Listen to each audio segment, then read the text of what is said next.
So hello everyone, once again welcome back to my YouTube channel. How is you all? I hope you are doing great. So Manu Thakur this side. आज की video में हम RRB staff nurse का जो previous year का question paper है उसको discuss करेंगे। ये जो क्वेश्चन पेपर है 2019 का रहेगा, सेकंड शिफ्ट का ये क्वेश्चन पेपर रहेगा। इसमें जो क्वेश्चंस आए हैं, कुछ क्वेश्चंस को हम आज की वीडियो में डिस्कस करेंगे और जो रिमेनिंग क्वेश्चन है उनको हम नेक्स्ट वीडियो में डिस्कस करेंगे। सो ये इंपॉर्टेंट वीडियो है क्योंकि ये जो प्रीवियसली क्वेश्चन आए होते हैं तो मोस्टली क्वेश्चन रिपीट भी होते हैं एग्ज़ाम में। आरआरबी का एग्ज़ाम हो चाहे अदर कम्पिटिटिव एग्ज़ाम हो, तो ये सब के लिए इंपॉर्टेंट है। तो वीडियो को ध्यान से देखना, रिवाइज करना। So let's get started with the today's video. Start with the first question.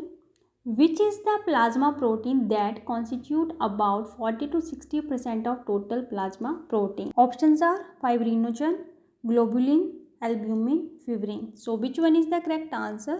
So correct answer is option C, that is albumin. Albumin is the correct answer, means option C is the correct answer. Plasma protein क्या है? It is the most abundant circulating plasma protein, that is 40 to 60% of the total. Okay, so playing important roles in the maintenance of the colloid osmotic pressure of the blood. इसका जो important role है हमारी body में वो क्या है? ये जो कोलाइड ऑस्मोटिक प्रेशर है हमारे ब्लड का उसको मेंटेन करता है and in the transport of various ions, acids and hormone. Clear है?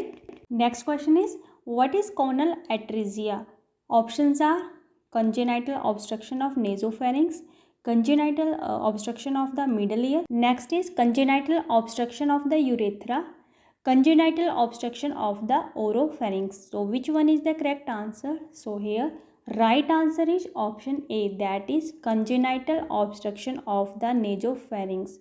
Congenital obstruction of the nasopharynx is called conal atresia. So conal atresia is a congenital disorder where the back of the nasal passage is blocked. So conal atresia congenital disorder है, जन्मजात disorder है जिसमें क्या होता है, nasal Passage जो है वो ब्लॉक हो जाता है। सिंपली हम ये भी बोल सकते हैं developmental failure of the nasal cavity to communicate with the nasopharynx. Clear है? तो यहाँ पे आप डिफरेंस देख सकते हैं इमेज में, नॉर्मल और कोनल एट्रेजिया में क्या डिफरेंस है।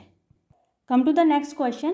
Which vitamin does convert prothrombin to thrombin? वो कौन सा विटामिन है जो कन्वर्ट करता है प्रोथ्रोम्बिन को थ्रोम्बिन में? So options are vitamin D, vitamin A, vitamin K, vitamin B2.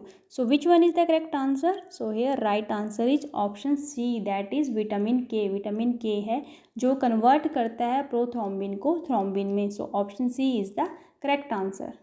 Come to the next question. Next question is the umbilical cord contains, umbilical cord क्या कंटेन करता है? So options are 2 arteries and 2 veins, 2 artery and 2 veins, 1 artery and 2 veins, 2 arteries and 1 vein, या फिर 1 artery and 1 vein. So which one is the correct answer? So correct answer is option C, that is 2 arteries and 1 vein. Option C is the correct answer. The umbilical cord contains 2 arteries and 1 vein. Option C is the correct answer. Option को ध्यान से पढ़ना क्योंकि थोड़ा सा confuse किया जाता है, सो दैट आप रॉन्ग आंसर को वहाँ पे टिक ना करें। The umbilical cord is made up of 3 blood vessel. जो अम्बलाइकल कॉर्ड होता है 3 ब्लड वेसल से बना होता है। The cord has 1 large umbilical vein and 2 umbilical arteries. Okay, so these vessels transport blood to and from the placenta where exchange between the mother and foetus takes place. तो यहाँ पे mother और foetus का जो connection होता है वो umbilical cord से होता है। तो यहाँ पे आप फंक्शन पढ़ सकते हो अम्बलाइकल कॉर्ड का क्या फंक्शन है। बेसिकली ये बना होता है 1 large umbilical vein and 2 umbilical arteries से। Clear it?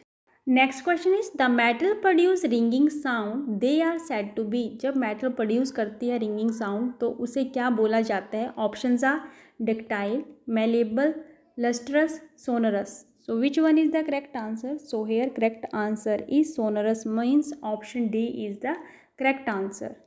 A substance is said to be sonorous if it is capable of producing sound. तो उस सब्सटेंस को सोनरस बोला जाता है जो कैपेबल होता है साउंड प्रोड्यूस करने के लिए। Clear it? So the metal that produce a sound on striking a hard surface are called sonorous metal. Clear it?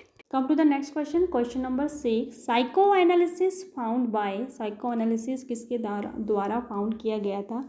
सो यहाँ पे ऑप्शन दिए गए हैं. First one is Freud, second one is Adler, next one is Eisnet, and last one is jung. So which one is the correct answer? So correct answer is option A. जो psycho analysis found हुआ था वो किसके द्वारा हुआ था? वो हुआ था Sigmund Freud. Option A is the correct answer. Psychoanalytic theory Sigmund Freud ने दी थी। Freud use these 3 concept to describe the 3 parts of the human personality. तो इस थ्योरी में उन्होंने 3 पार्ट्स दिए थे जो एक्सप्लेन करते हैं कि ह्यूमन का जो माइंड होता है, ह्यूमन माइंड जो होता है वो कैसे काम करता है। Clear it? According to Freud the human personality is made up of 3 major systems, the id, ego and super ego.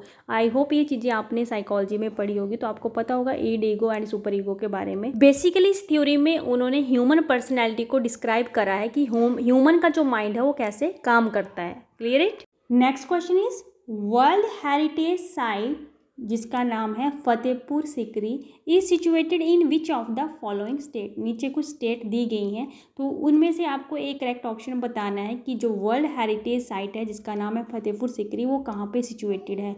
सो यहाँ पे ऑप्शन दी गई हैं गुजरात, मध्य प्रदेश, राजस्थान, उत्तर प्रदेश। सो बताइए कौन सा यहाँ पे आंसर हमारा राइट रहेगा। So option D is the correct answer, that is Uttar Pradesh. Option D is the correct answer. जो फतेहपुर सिकरी हेरिटेज साइट है वो है उत्तर प्रदेश में, यूपी में। Clear it?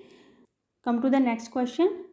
The area of inquiry in the grounded theory approach is, options are social structural process within the social setting, behavior observed over time in natural context, next is holistic view of culture, last one is lived in experiences. So बताइए कौन सी option यहाँ पे हमारा right होगा।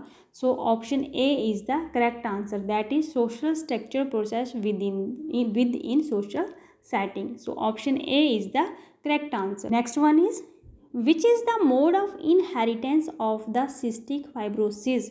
So options are autosomal recessive, non-Mendelian, autosomal dominant, X-linked disease. So which one is the correct answer? So here right answer is option A, that is autosomal recessive. So यहाँ पे हमारा answer आ जाएगा autosomal recessive is the mode of inheritance of the cystic fibrosis. So option A is the correct answer. Next question is what is the investment made by MNCs called? जो MNC के through investment होती है वो कौन सी होती है? Options are foreign investment, deficient accounting, mutual fund, corporate fund. So which one is the correct answer? So here right answer is foreign investment, means option A is the correct answer. जो MNCs के through investment होती है उसे बोला जाता है foreign investment. So option A is the correct answer. So worldwide investment in multinational companies is called foreign investment. MNC means multinational companies. It is an investment made by a company or individual from one country to the business of another country. हम एक country से दूसरी country में जब investment करते हैं जिसे foreign direct investment भी कहते हैं। ठीक है, तो ये सारी चीज़ें होती है MNC के थ्रू जिसे फॉरेन इन्वेस्टमेंट भी कहा जाता है। Clear it? सो ये था हमारा आज का वीडियो जिसमें हमने प्रीवियस आए हुए क्वेश्चंस को डिस्कस करा है। जो क्वेश्चन 2019 में पूछे गए थे RRB स्टाफ नर्स के एग्ज़ाम में वो ये सारे क्वेश्चन थे। अभी बहुत सारे क्वेश्चंस हैं जिनको हम आने वाली वीडियोस में डिस्कस करेंगे।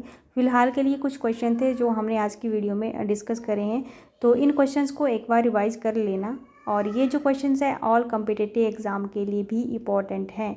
So that's all about today's video. मिलते हैं नेक्स्ट वीडियो में नेक्स्ट टॉपिक के साथ। तब तक के लिए बाय बाय, टेक केयर, खुश रहिए, स्वस्थ रहिए। थैंक